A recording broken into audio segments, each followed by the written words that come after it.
gracias por venir. Gracias, Inés, por estar con nosotros. Gracias, Miguel. La verdad es que, bueno, pues los que nos conocéis, ¿no? Sobre todo a Olga Asensio, Álvaro Palau, que no ha podido estar hoy con nosotros, ¿no?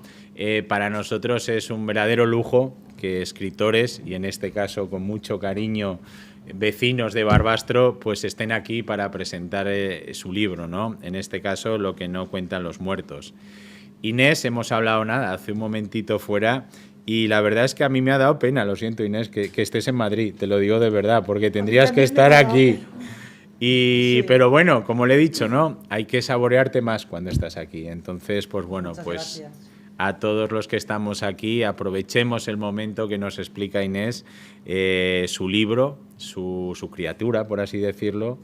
Y bueno, a mí permitirme recordar simplemente que, bueno, pues que el ciclo FLA empezó con José Antonio Adel, con nuestro José Antonio Adel, perdona que me apropie de vosotros, y ahora ya entramos con Inés en esta penúltima presentación y nos queda pues la primera jornada de novela histórica que tendremos mañana ya, a partir de las 7 de la tarde, en la Catedral de Monzón, donde pues vamos a tener un elenco, como ya conocéis, a Corral, a Luz Gabas, a Tote, a Nava y un montón que me voy a dejar seguro.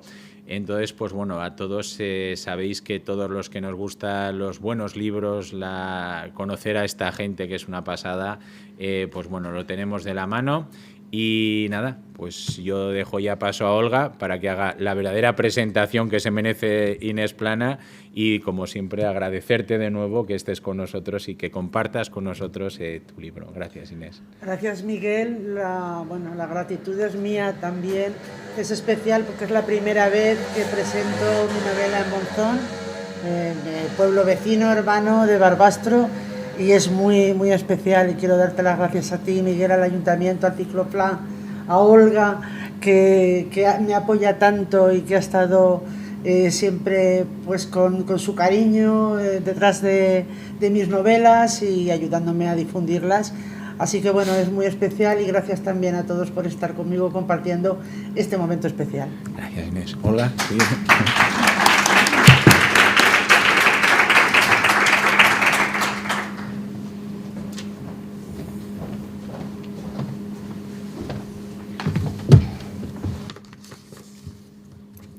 Sin fin. Tú arrastras nuestra vida sin un instante de respiro para soñar, para poder recordar lo que ya hemos vivido. Sin fin. Tú eres un instante sin fin. No tienes ayer y no tienes mañana. Todo ya está en tus manos, manos grandes, manos sin fin. No me importa la luna, no me importan las estrellas. Tú para mí eres luna y estrellas. Tú para mí eres sol y cielo. Tú para mí eres todo, todo lo que quiero tener. No me importa la luna, no me importan las estrellas. Tú para mí eres luna y estrellas. Tú para mí eres sol y cielo. Tú para mí eres todo, todo lo que quiero tener. Sin fin. Esta canción de Gino Paoli aparece en el libro, en el silencio del libro, cuando leemos, en el libro de Inés Plana, a la que ya le ha dado las gracias Miguel, y yo desde aquí le quiero dar la bienvenida, porque te esperábamos y aquí estás. Inés Plana, que nos ha regalado no solo 3 historias, sino que nos ha regalado casi una familia, como ahora veremos, y que además nos ha regalado un momento que entre Monzón y Barbastro se produce pocas veces, que es que tengamos escritoras tan reconocidísimas como Luz Gabas o Inés Plana, y que quieran tanto a su pueblo como ellas lo demuestran. Y cuando digo a su pueblo son los dos, porque Inés se desvive hablando de Barbastro y también de Monzón, y lo mismo hace Luz, y lo sabemos cuando está en cualquier sitio. El currículum de cualquiera de estas personas, y el de Inés también, es muy completo. Una persona muy formada en las ciencias de la información en Barcelona. Me contaba hace poco que por Monzón ha pasado muchas veces, muchísimas, pero que siempre se formó en Barcelona, pero empezó con su tarea profesional en Madrid, y ha trabajado en diferentes medios y en el mundo editorial. Y aparte de todo eso, que ya le ha ocupado parte de su vida, pues se encontró en su camino a Tresserre, que es el protagonista de estas novelas, de unas novelas que pertenecen a un género que no es muy habitual que estudiemos o que leamos, que es la novela negra, porque como su propio nombre indica, nos resultaba a veces un poco oscura, y ya lo veremos a lo largo del análisis de esta, que leer novela negra casi que a veces catalogaba un poco, no sé si de hombre o mujer fatal, pero lo de los estereotipos aquí se han roto del todo. Una novela negra que es un género que yo creo que supone un reto, y los que hemos leído los otros dos libros lo sabemos: morir no es lo que más duele, y antes mueren los que no aman, y este tercero, lo que no cuentan los muertos. Libros que, por cierto, son difíciles de recordar por el título, a mí por lo menos, pero que son inolvidables si ves la portada una sola vez. Una sola vez que la veas, yo creo que ya queda en tu retina.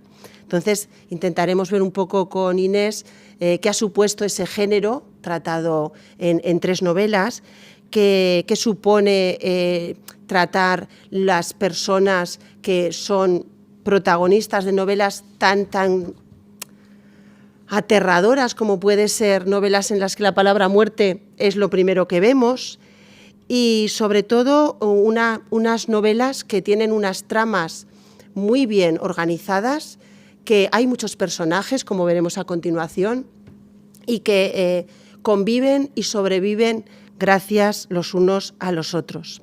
Me ha encantado, sobre todo, yo me quedaría casi con eso, con tu capacidad de sugestionar al lector. Por lo menos a mí me sugestionaste ya desde la primera novela.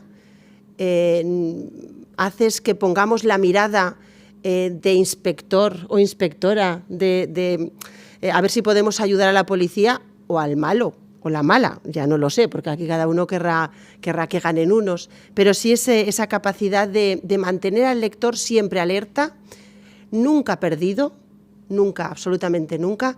Y esto lo quiero remarcar porque muchas veces nos preguntan a los que leemos así bastante, y son trilogías, que si hay que leer la primera para poder leer la segunda y no perderte en la tercera. Pues esto puede pasar con algunos escritores, no pasa con Inés Plana. Inés Plana yo creo que tiene muy en cuenta que el lector tiene su momento y que puede empezar por cualquiera de ellas, y solo tendrá que ver qué quiere saber primero. Quiere saber el Tresserre más joven, el Tresserre más maduro, y su capacidad de investigación policial también va cambiando. Entonces no hay que haberse leído las otras, porque me parece a mí que esta novela empieza en el 3er capítulo, luego lo veremos, y es precisamente por esa circunstancia. Así que yo lo que quiero es desgranarla contigo, y voy a empezar leyendo 4 líneas muy cortitas, y son del principio, porque, claro, nos la hemos podido empezar a leer ayer. Yo sí que es verdad que he hecho un poco de trampa, y para estar aquí, pues me la he leído en estos 2 o 3 días anteriores, pero para que lo podáis ver. Dice ya en la página 50, que es de las primeras, dice: nadie está preparado para el infortunio. A veces se cocina a fuego lento y concede tiempo a su víctima para asumir el zarpazo, pero cuando irrumpe como una tolvareda que lo engulle todo en un solo instante, el alma cambia de sitio y no vuelve jamás a su lugar original. ¿Qué nos puedes decir del alma de Tresserre? Bueno, del alma de todos los personajes, ¿no? Cuando les roza o les toca el infortunio, como a cualquiera de nosotros, cuando tenemos una desgracia tremenda en nuestra vida, a mí, pues bueno, eso me sugirió escribir precisamente que el alma cambia de sitio, que nunca vuelve a su lugar original, porque también nosotros cambiamos, tenemos que vivir conviviendo con esa ausencia o esa desgracia o esa cosa que nos traumatizó. En este caso no desvelo nada si es al principio de la novela hay un accidente de avión, un avión charter en Tailandia, donde sobreviven solo 5 personas de un pasaje de 90. Entonces sobreviven 3 australianos y 2 españoles. y esas dos personas que sobreviven, que no se conocen entre ellos, pero que lo que les une ha sido sobrevivir a una catástrofe, algo que se considera milagroso, porque realmente es un...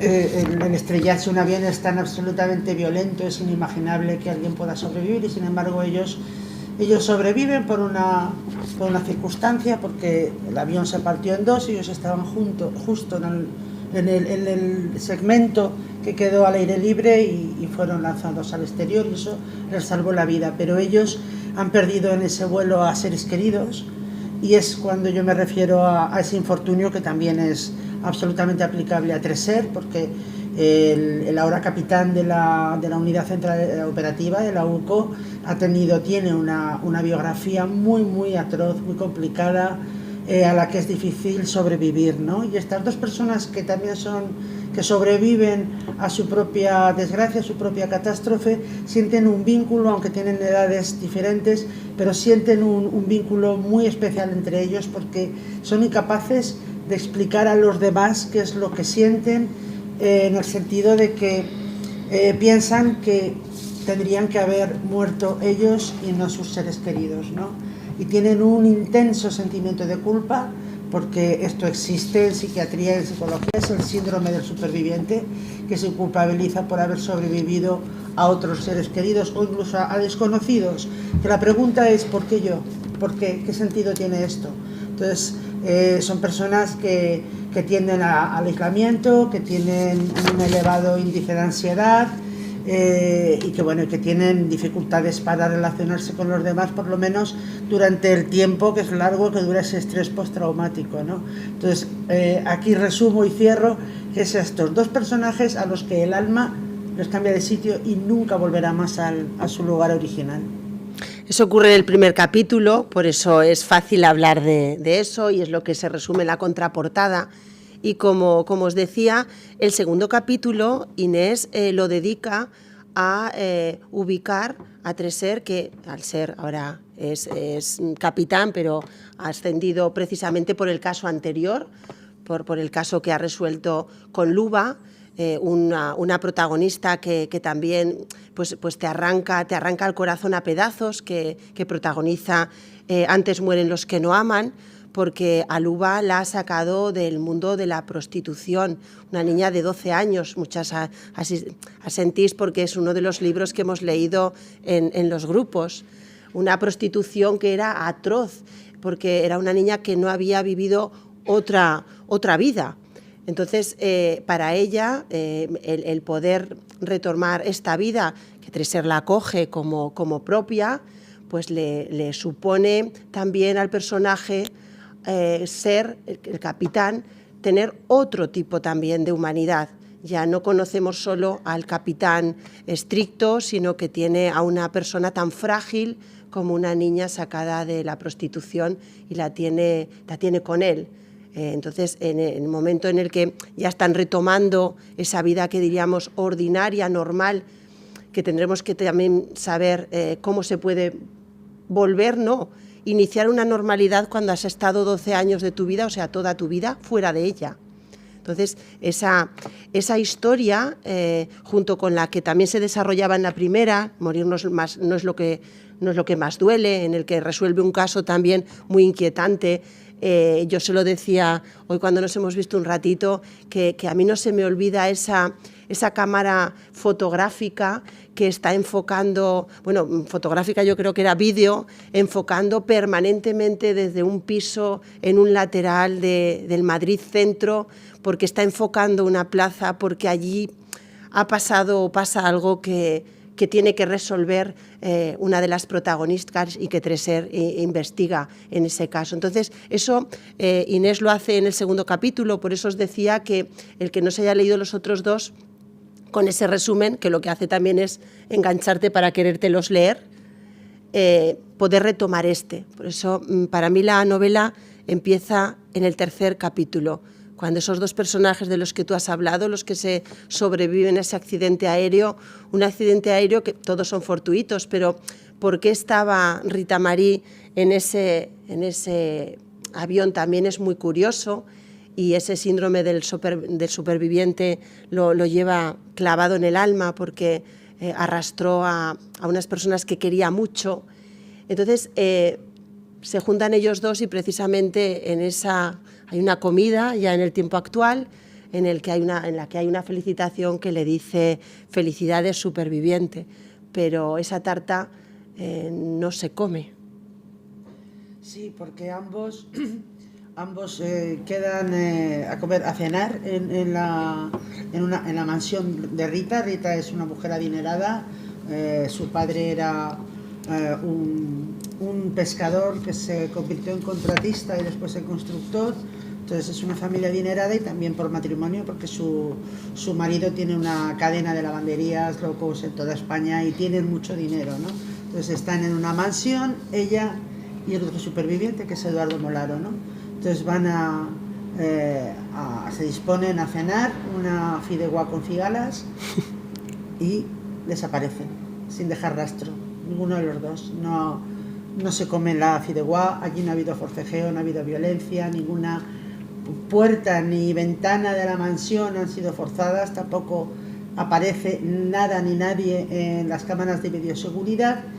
Y bueno, pues al ser Rita Marí, una mujer muy conocida en Valencia, porque el escenario en esta ocasión es Valencia, pues la Policía Judicial de la Guardia Civil de la Comandancia de Valencia se ve incapaz de manejar no una, sino dos personas desaparecidas y de un modo misterioso e inquietante y enigmático.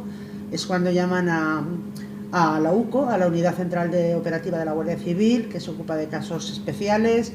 Y bueno, y es el nuevo trabajo que tiene Treser, que antes era teniente en el cuartel de Ubés, ahora es capitán en una sección de la UCO, tiene un equipo a su cargo, y él, mientras están ya investigando en Valencia los primeros días esta desaparición de Rita, casada y con dos hijos treintañeros, él está en Fuerteventura pasando las últimas semanas de vacaciones con su hija Luba, que ya la ha adoptado.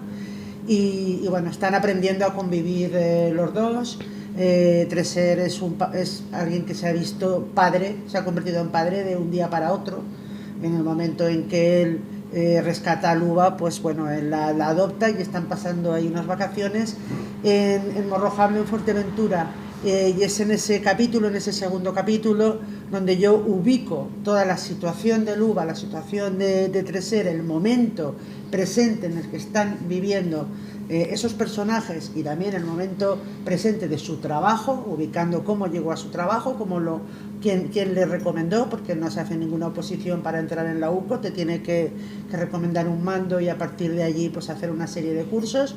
Entonces, una vez que están ubicados, está Treser a punto ya de volver a Madrid, es cuando recibe la llamada de que se van a Valencia. Y como es agosto, la canguro que se queda con Luba, que ya tiene 14 años, en realidad la edad de Luba no se conoce, porque ella es una niña, la encontró Treser analfabeta y sin documentación ninguna, lógicamente. Entonces los médicos valoran su densidad ósea y esas cosas le dan 9 o 10 años. Entonces de esto ya ha pasado tiempo y entonces pues bueno, ellos el día que se conocieron, o sea que él la acogió, se fueron también a Fuerteventura y ese día decretaron que era un mes de enero, pues que ese sería el día de su cumpleaños, ¿no? Y aunque Luba tiene 14 años y es capaz, y es como cualquier niña de 14 años, de quedarse por la tarde sola estudiando en casa, pero esta niña tan frágil que Treser siempre le pone una canguro para que cuando él no esté, pues que esté un poquito acompañada, pero esta vez es agosto, la canguro no está de vacaciones, este viaje es un imprevisto y él se la lleva con él a Valencia. Y en vez de estar en un hotel con el resto de equipo de guardias civiles, pues tiene que alquilar un apartamento. Además, Luba está también con una amiga suya de Tormento, una compañera de Tormento, Fanny, que sale en la segunda novela, y se van los tres, o sea, Fanny, Luba, Treser, al apartamento con una perrita, Mirucha, y una gata que es Greta, que es la gata de Treser, y la gata de la niña, ahora también, ¿no? Y entonces, bueno, mientras Treser investiga un caso tan complicado, pues tenemos las vidas de Luba y de Fanny en una ciudad extraña que no conocen, que Treser está intentando siempre llegar a cenar y llegar a tiempo, que eso normalmente es algo que nos ha pasado a las mujeres, pero que en este caso, pues bueno, es un hombre, y es curioso ver cómo está tiene el mismo rol que una mujer durante tantísimos años, que somos las que a lo mejor hemos dejado el trabajo en ese momento porque el niño está en el médico y han llamado del colegio. Entonces tradicionalmente siempre ha ido a la mujer. Bueno, pues Tresser ahora es un padre soltero con una niña especial y frágil, que está investigando un caso, que trabaja 15 horas diarias, y mientras tanto Luba pues está con Fanny en Valencia, y esa es otra de las tramas, y allí arranca precisamente en la novela. O sea, cuando ya están todos ubicados, ya están en Valencia, empieza la investigación. Sí, Tresser es un padre soltero, pero tiene su vida, ha tenido su vida en las otras dos novelas, sí, y en esta también tiene la suya. Es una novela de muchos personajes, y una novela enrevesada en ese sentido. Cómoda, porque es muy cómoda de averiguar, porque los roles están muy bien divididos entre, sobre todo, el ámbito familiar de todos los personajes y el ámbito profesional, no solo el de Tresser, sino también el de las otras personas mayores que pululan por ahí. La familia de Rita, que es una familia pues que tiene capacidad, que se ha dedicado a unos negocios que le han dado mucha soltura económica, pero también las familias de las otras personas que trabajan en la UCO, como es Amanda, o también como Adelaida, que también tiene su perfil profesional. Entonces, los ámbitos están separados en esas tres tramas principales: la investigación, por un lado, de la desaparición de Rita, lo que es la vida de Adelaida, que es una gran amor de Tresser, pero que bueno, en esta novela vamos a ver. Y luego el renacer, por así decirlo, de Luba, pero hay también muchas subhistorias, que son las personas que trabajan con ellos, que van pasando por Leonor, por Eduardo Molano, por otros, que nos llevan muy bien a saber lo que es actuar con maldad y con bondad, y cómo los límites cada uno los tiene puestos en un sitio, porque los objetivos son uno y las trayectorias son otras. Entonces, el ámbito policial está muy bien desarrollado. Yo creo que has tenido que investigar mucho tú, o te han tenido que contar muchas cosas. Yo soy investigadora, y además es que me he asesorado a la Guardia Civil, con lo cual, pues bueno, he tenido que decidir yo más o menos lo que tenía que investigar Tresser, sembrar las pistas, darle las pistas falsas, poner unas verdaderas. Pero luego también es porque es la primera vez que yo incluyo un personaje que es analista de perfiles criminales, que es Amanda, ¿no? Con la que Tresser, bueno, se admiran mutuamente y forman un tándem profesional estupendo. Y el analista de perfiles, ellas, estos son en este caso de la sección de análisis del comportamiento delictivo de la Guardia Civil, son todos psicólogos y expertos en perfilación. Cuando hay una escena de un crimen, hay evidencias físicas, como puede ser el ADN, las huellas dactilares, muchos indicios, ¿no? Pero hay algunos invisibles, que son los rastros de conducta que deja el agresor o el criminal, y que son imperceptibles, ¿no? Y por la manera en que ha organizado la escena del crimen, por la manera en que ha matado, por las decisiones que ha tomado durante ese asalto, los analistas consiguen orientar las pesquisas hacia un perfil determinado, incluso la edad, la profesión, sus relaciones con el entorno.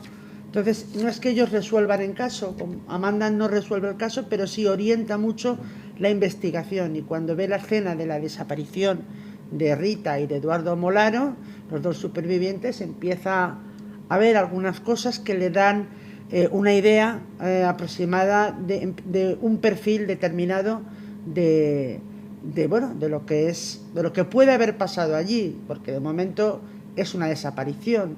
Luego, a lo largo de la novela, ya tendréis que descubrir si realmente es una desaparición o es algo más. Desde luego, no hay cadáveres, no hay crimen, no se sabe realmente dónde están, y es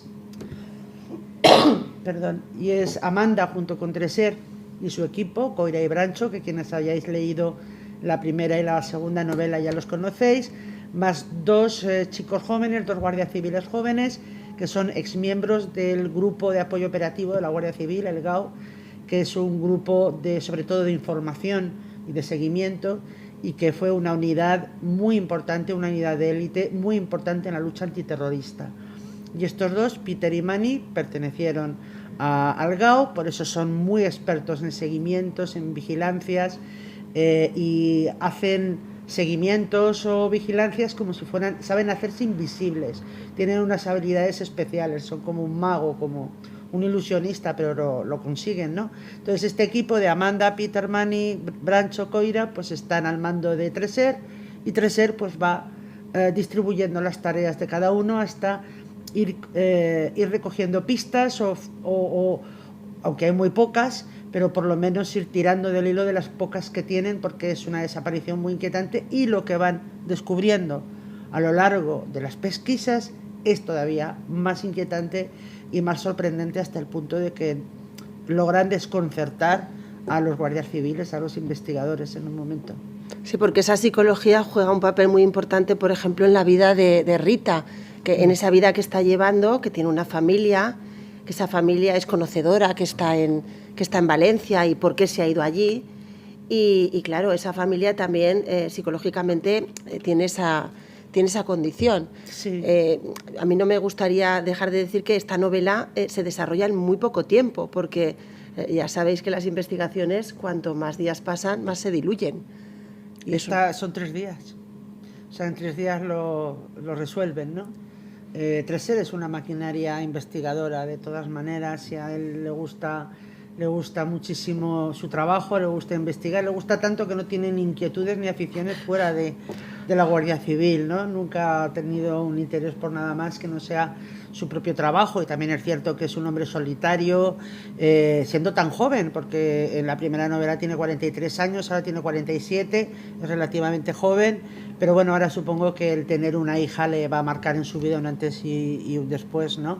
Pero también es cierto que es un caso muy complejo, que él teme en algún momento que no lo haga bien, y entonces se arrepientan de haberle enviado a la elitista Unidad Central Operativa. Y luego también la familia de Rita, porque Rita, desde que tuvo el accidente, esto tampoco es un spoiler porque sale al principio, a los investigadores les desconcierta muchísimo al principio por qué Rita, viviendo en Madrid con su marido y con sus hijos, a partir del accidente se refugia y se encierra en la mansión de Al-Azhar, que es un pueblo costero, cercano a Valencia. Es imaginario, me lo he inventado, no lo busquéis en Google porque no existe, pero son lugares imaginarios donde yo me siento mucho más libre si no son conocidos, porque por lo que va a pasar allí, pues bueno, si allí viviera gente y eso fuera de verdad, pues de alguna manera me encorsetaría, ¿no? Entonces a los investigadores les extraña muchísimo porque ella se ha aislado, se ha ido a vivir a la casa de sus padres en Al-Azhar, y parece que su familia lo ha aceptado, no de buena gana, pero lo ha aceptado. Pero a los investigadores ese hecho les sorprende muchísimo, ¿no? Es una de las cosas que les desconciertan, ¿no? Y también la familia de Rita es bastante peculiar, os invito a conocerla, a Liodoro y a sus 2 hijos, Nicolás y Lorenzo. Nicolás es un periodista que trabaja en argumentarios para partidos políticos, estuvo primero en el PSOE y luego en el PP, o sea, es un periodista a sueldo que son los que les escriben los discursos a los políticos, y Nicolás es sacerdote. Los dos son muy, muy jóvenes, es una familia muy peculiar, y a través de esta desaparición, de buscar a Rita Marey y a Eduardo Molaro, que es militar, capitán del ejército de tierra en Zaragoza, de 34 años, pues empieza a descubrir muchísimo más a través de una investigación, de una desaparición, que además hay que actuar muy rápido, porque la mayoría de las desapariciones o se pierden en las incógnitas del universo, digamos, o aparecen muertos. Entonces ellos trabajan contrarreloj, porque para el equipo de Treser y bueno, para la Guardia Civil en general y todas las fuerzas policiales, siempre es prioritario salvar las vidas. Mucho más que saber qué les ha pasado, es salvar las vidas y llegar a tiempo para salvarlas. Y esa es también la misión que tiene todo el equipo de la Guardia Civil, que moviliza además a muchísimas unidades, desde el GREIM, la Guardia Civil de Montaña, el SEPRONA, la Policía Judicial, los servicios de información, O sea, hay un gran despliegue de recursos policiales en este caso. Antes de dejar los personajes y pasar ya a otros temas, me resulta también muy curioso, no sé, a medida que vamos hablando, supongo que todos nos imaginamos cómo son estos personajes físicamente. Rita no tiene que dar muchos datos en las novelas sobre cómo son. Efectivamente, Tresser es un hombre, el que diríamos gris, el que no tiene otra cosa que hacer que trabajar. Tiene un trabajo muy interesante, pero ese trabajo él se lo toma muy a rajatabla y aparte de eso no tiene otras aficiones, pero tampoco tenemos descripciones grandes de los otros protagonistas. De Rita, yo por ejemplo, precisamente he leído la letra de esa canción porque es una canción que juega un importante papel a la hora de conocer a Rita, pero a conocer a Rita en cuanto a quizá el por qué está allí en Valencia, pero no a conocer físicamente. Entonces, no sé, estos personajes, ¿tú te los has imaginado de una manera? Porque yo creo que aquí cada uno nos los habremos imaginado de una manera distinta. Tresser de 40 y pico años, pero no somos conscientes de que solo ha pasado 2 o 3 años desde una novela a otra y que estamos hablando además del 2000 y poco. 2012, en los años más terribles de la crisis económica y los años también de la corrupción en Valencia y las otras dos anteriores. En todo el país, ¿no? Y las dos anteriores, la primera empieza con la burbuja inmobiliaria en 2007, la segunda ya en 2010, casi entrando en el 11, que es cuando la burbuja inmobiliaria estalla y llega a la crisis y el rescate bancario, y luego ahora aquí es el 2012, que fue uno de los años más duros de la crisis económica, ¿no? Esa ambición. Ese es el escenario histórico, el contexto histórico en el que se mueven Tresser. Rita también tiene un comedor social. Es cuando empiezan a surgir las colas de alambre, que les llama la prensa, los comedores sociales, donde anteriormente solo habían ido pues sin techo, mendigos. Ahora está yendo gente que se ha quedado en la estacada, que no puede sacar adelante la familia, que está toda la familia en paro, ¿no? Es esa España de la crisis que, bueno, que digamos que intenta volver a empezar, intenta sobrevivir a todo ello, pero es que fue una crisis que marcará un antes y un después en nuestras vidas, como también lo hará la pandemia, ¿no? Será un antes y un después, ¿no? Antes de que me olviden las descripciones, es cierto que soy parca en descripciones, que yo prefiero que los lectores y las lectoras se imaginen al personaje, ¿no? De Tresser solo digo que mide 1,80 y tiene ojos verdes. No quiere decir eso que sea guapo. Hay gente de 1,80 con ojos verdes que no es muy agraciada físicamente. Pero bueno, he visto en lectoras y en lectores cantidad de descripciones de Tresser, y eso me encanta porque cada uno se lo imagina y lo tiene en su cabeza de una manera. Lo mismo que su gran amor, Adelaida, que también yo digo que tiene, a través de los ojos de Tresser, ¿no? Que tiene mucho encanto, mucha elegancia, mucha clase, que es morena, muy morena, de pelo azabache, y no digo nada más. Sin embargo, me he encontrado descripciones de Adelaida muchísimas, ¿no? O sea, que a mí me gusta que cada lector como a Rita, que digo que simplemente que es menuda, tiene 56 años, es rubita. Y es rubita, con el pelo ondulado, y poco más. Y el resto yo creo que en todo, o sea, no solo en los personajes, sino en la novela en sí, yo pienso que el lector tiene que completar muchas partes de la novela, y que los autores tenemos que ser generosos para que no darle todo al lector, todo masticadito, todo ya dispuesto a ser digerido, sino también que los propios lectores completen las historias en su imaginación, ¿no? Cuando hablas de Adelaida se te ilumina un poco la mirada, y además sí, Adelaida es la que está en el entorno, yo creo que más bonito, el que nos acerca, digamos, a la zona. Hemos dicho que siempre utilizas también en las novelas para dar a conocer el entorno más cercano. Adelaida está muy cerca y está muy bien acompañada, sí, y muy bien. No, está muy bien. Además, ella es una mujer independiente, es psiquiatra, es motera, tiene grandes motos. Cada vez que tiene un desengaño amoroso cambia de moto, vende la anterior y Así que ya ha tenido una BMW, ha tenido una Honda All Golding y ahora tiene una Yamaha, ¿no? Y dice que a ver qué día deja de cambiar motos y se queda con una moto en concreto, ¿no? Pero sí, es el gran amor de Treser, pero de alguna manera pues entran y salen, es que es una pareja de ida y vuelta, ¿no? Y tienen muchas cosas que resolver, que se van a resolver a lo largo de esta novela, eso sí. Y no digo más, hasta ahí puedo leer. No, pero ¿dónde está? Sí que lo podemos decir, ¿no? Sí, por supuesto.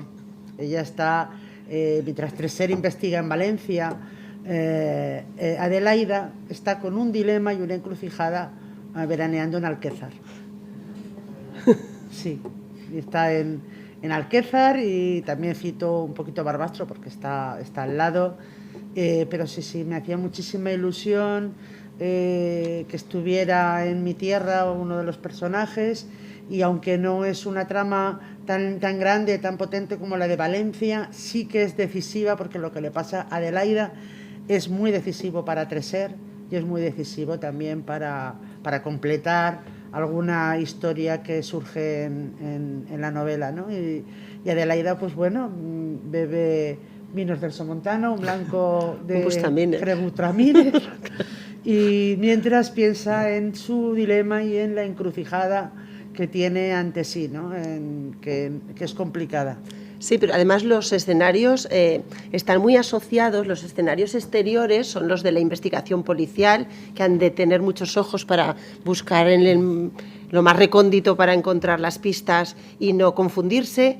Y luego están los escenarios interiores. Los interiores son la casa cuando llega Treser a las 12 de la noche y está allí Luba, es la comisaría donde también, pues eso, a horas intempestivas pues se comen un arroz corriendo para comentar el caso, pizza, una pizza, y también el coche, ese coche que los traslada de un sitio a otro. Y luego hay otros escenarios que no podemos desvelar, pero que yo creo que también son mágicos.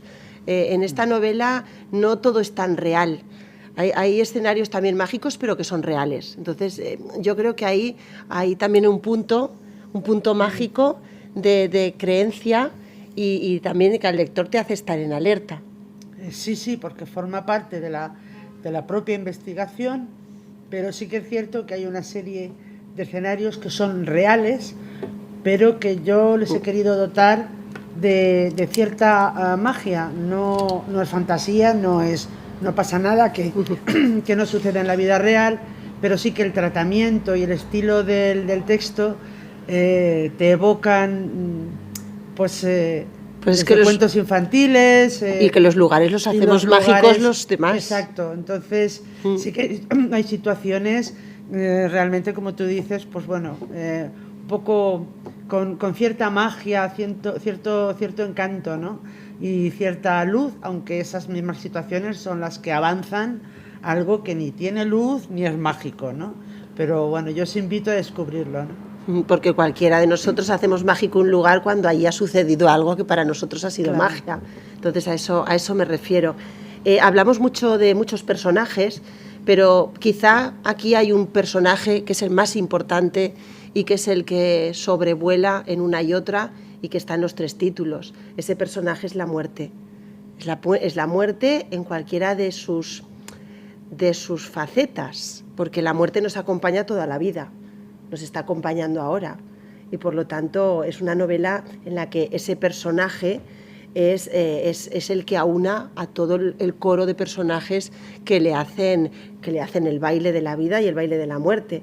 Esos personajes que muchas veces además bailan en parejas para que se pueda desarrollar, y que esas parejas a veces no son estancas, ni siquiera las mascotas son estancas, no bailan solo entre ellas, sino que bailan y en ese sentido apoyan a los demás.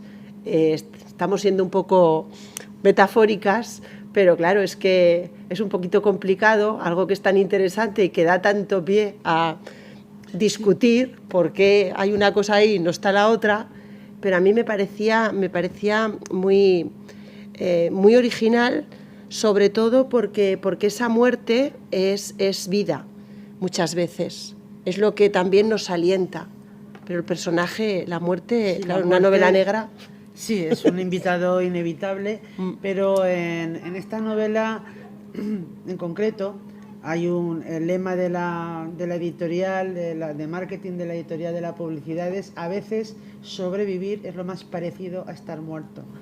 No solo con esto nos referimos a esa muerte en vida que puedan tener Rita o Eduardo Molaro, sino que hay muchos personajes en esta novela que son realmente supervivientes y a los que o les roza la muerte o sienten su aliento en el cogote o tienen de alguna manera alguna relación que tiene que ver con lo mortecino, con el fin de la vida.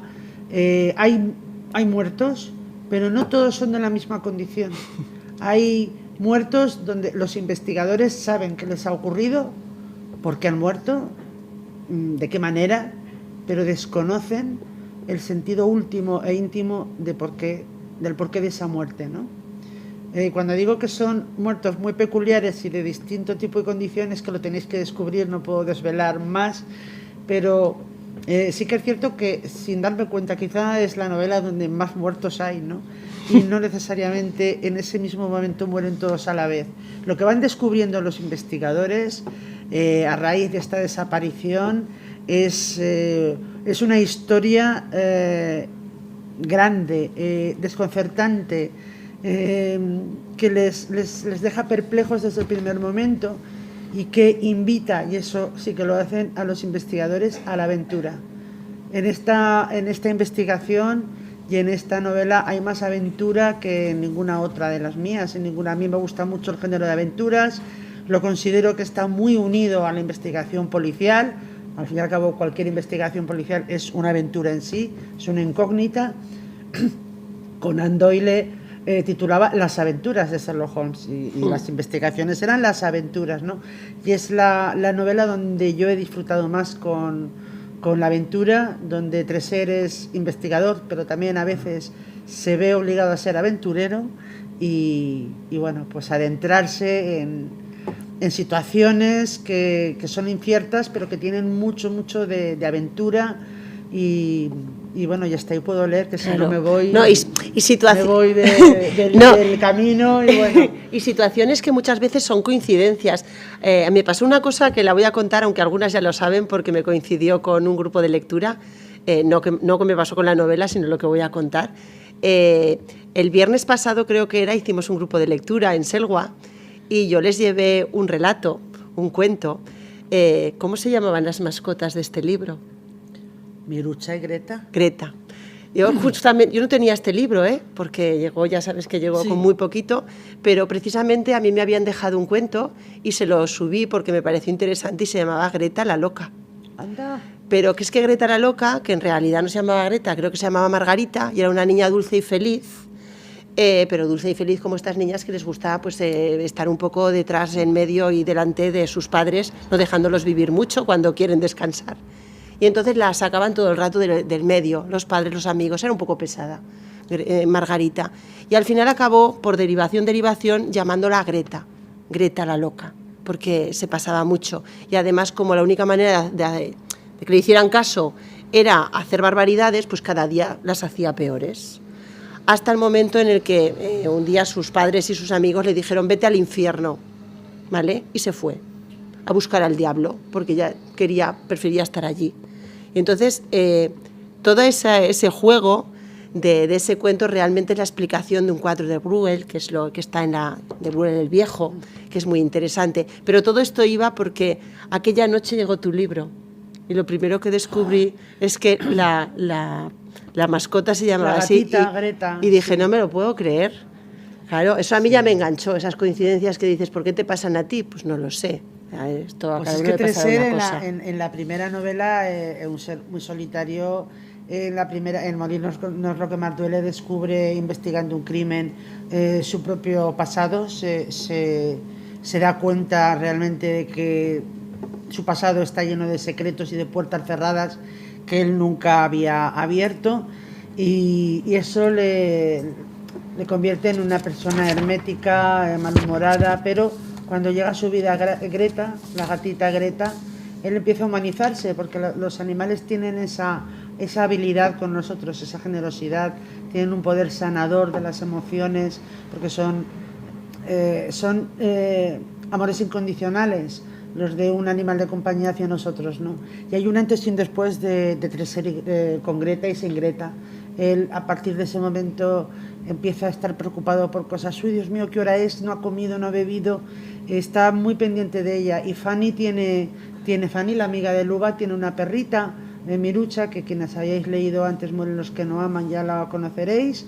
Y bueno, y entonces pues Tresser tiene esas dos mascotas, las dos niñas, las dos chicas y las dos mascotas, o sea que bueno, que Tresser, de no haber tenido nada, ahora está sobreexpuesto ya con dos niñas y dos animales de compañía, ¿no? Una novela que podría quedar en una novela de puro entretenimiento en el mejor sentido de la palabra, porque te absorbe y te hace no dejar de leer, porque quieres saber un poco si aquella pista que sigues es la verdadera o no.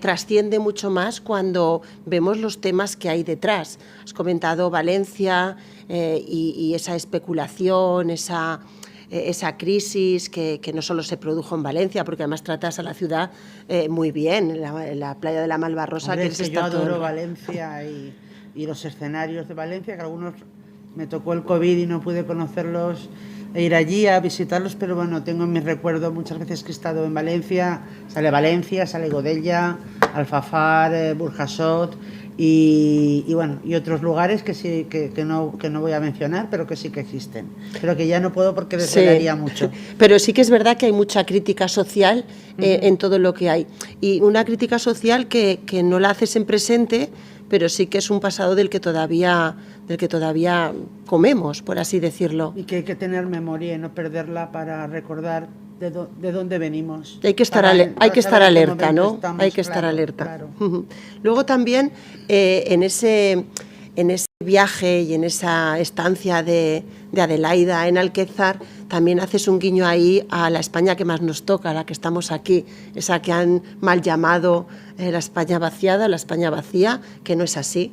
Es la España en la que estamos los que sabemos que es de verdad lo bueno, ¿vale? Lo que nos humaniza, que quizá en las ciudades la prisa todavía es más prisa, y el encerrarte en ti mismo, que es otra forma de muerte, también lo es. También. ¿Es una parte que también te interesa? Sí, pero no tanto la España de los pueblos es casi nuestro mejor valor del país, sino la España abandonada, ¿no? La sentenciada a muerte porque todos sus habitantes se han ido. Si en España no sé si hay 8.000 pueblos, pues hay 5.000, más o menos 5.000 que tienen menos de 1.000 habitantes. Eso quiere decir que no va a haber recambio generacional. Que cuando los padres o los abuelos se mueran o nos dejen, luego ya las nuevas generaciones que están interconectadas, que quieren ocio, que quieren diversión y una vida menos dura que es la del campo, porque además cada vez pues hay mucha ganadería intensiva, mucho cultivo intensivo, pues alguien que trabaja unas hectáreas de tierra, pues a lo mejor no puede sobrevivir, o sobre todo tiene la desesperanza porque sabe que sus hijos no van a seguir, y esos pueblos pues al final quedan 10 habitantes, al final quedan 2, al final no queda ninguno.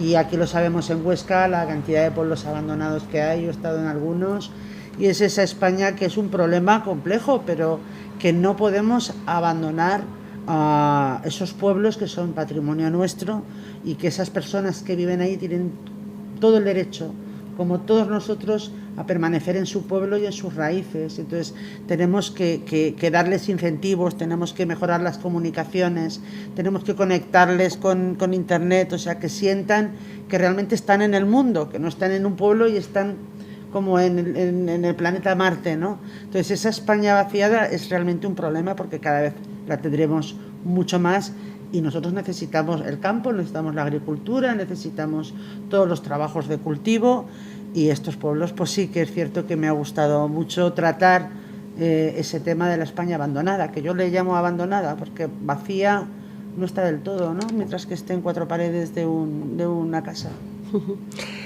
Antes de terminar esta parte de lo que es el último libro, porque ya la verdad es que no se puede desvelar nada, si luego queréis preguntar sobre los otros dos sí que podéis, a mí me gustaría acabar un poco con esa esa frase que no es suya, que es de Flaubert, y que también es muy sentenciosa y es muy... yo creo que resume un poco el sentir de lo que está pasando, que dice: el futuro nos tortura y el pasado nos encadena, que es lo que pasa entre estos 3 libros. He aquí por qué se nos escapa el presente. Entonces dice, el tiempo, mira qué hora nos vamos a dormir, tengo la sensación de que hoy por la mañana era ayer y que esta tarde ocurrió hace 2 días. Pues es lo que nos está pasando. Eso lo dice Amanda, sí. Claro, es lo que nos está pasando hoy, que llevamos 1 hora y nos ha parecido un ratito, pero claro, la cosa tiene que fluir leyendo. Entonces, por mi parte, muchísimas gracias por haber hecho este libro, que yo creo que el confinamiento algo te hizo ahí para que salgas hasta ahí una mascarilla, que desde luego no es la de ahora, sí, pero sale una mascarilla, pero no es la de ahora, y que enhorabuena por el libro. Muchas gracias. Porque creo que es un libro que va a ser un éxito, porque además no nos hemos puesto ya en lo que es la forma en la que está escrito, porque ya es un poco de formación profesional y puedo resultar cansina, pero un libro que de verdad que está muy bien escrito, porque es muy vivo, es muy real, y las descripciones son tan plásticas y tan visuales que, bueno, yo lo veo casi en miniserie, o no sé cómo lo veo, pero yo lo veo algo así. Así que lo que quieras, siempre aquí, nosotras. Ya sabes, lo he dicho en muchos medios, Inés tenía que haber estado aquí hace 1 año, las cosas pasan por algo, las casualidades tienen esto, la pandemia ha traído cosas que no han sido buenas, efectivamente, nos han cambiado en muchos aspectos y en algunos hemos aprendido para bien, y hay cosas que nos las ha traído buenas, porque yo creo que no olvidaremos que Inés tenía que venir hace 1 año, concretamente, que entonces solo pudo estar con algunos de nosotros a través de las redes, porque fuiste amabilísima y te conectaste con nosotras el rato que pudiste, y que gracias a eso también pues hemos tenido la presentación a nivel nacional compartida Barbastro-Monzón de esta 3ª novela, que te agradecemos muchísimo que hayas querido hacerla aquí. Pues es un honor, porque además el libro salió ayer a la venta y he podido presentarlo en Barbastro y Monzón, y ya te digo, es un honor, y me gusta especialmente porque nunca había presentado mis novelas en el mismo momento en que salían a la calle en mi tierra. Esta vez ese sueño se ha cumplido, y la verdad, yo que echo tanto de menos mi tierra desde Madrid, antes lo comentábamos con Miguel, que ponemos mucho en valor nuestra tierra los que estamos fuera. Entonces, cuando volvemos, cuando regresamos, es muy, muy emotivo, muy especial, porque desde Madrid yo, por ejemplo, considero mi tierra más que una tierra, un sentimiento, ¿no? Entonces, cuando vuelvo aquí lo revivo, los olores, las gentes, los acentos, el acento maño, todo eso es especial, y por eso te lo agradezco muchísimo, Olga, esta presentación tan bonita que has hecho, el traerme aquí, Miguel, al Ciclo FLA, y bueno, y poder estar compartiendo con mis paisanos de Monzón, pues bueno, toda la ilusión por esta 3ª novela y esta 3ª aventura, que además es verdad, hay mucha aventura de Treser. Muchísimas gracias.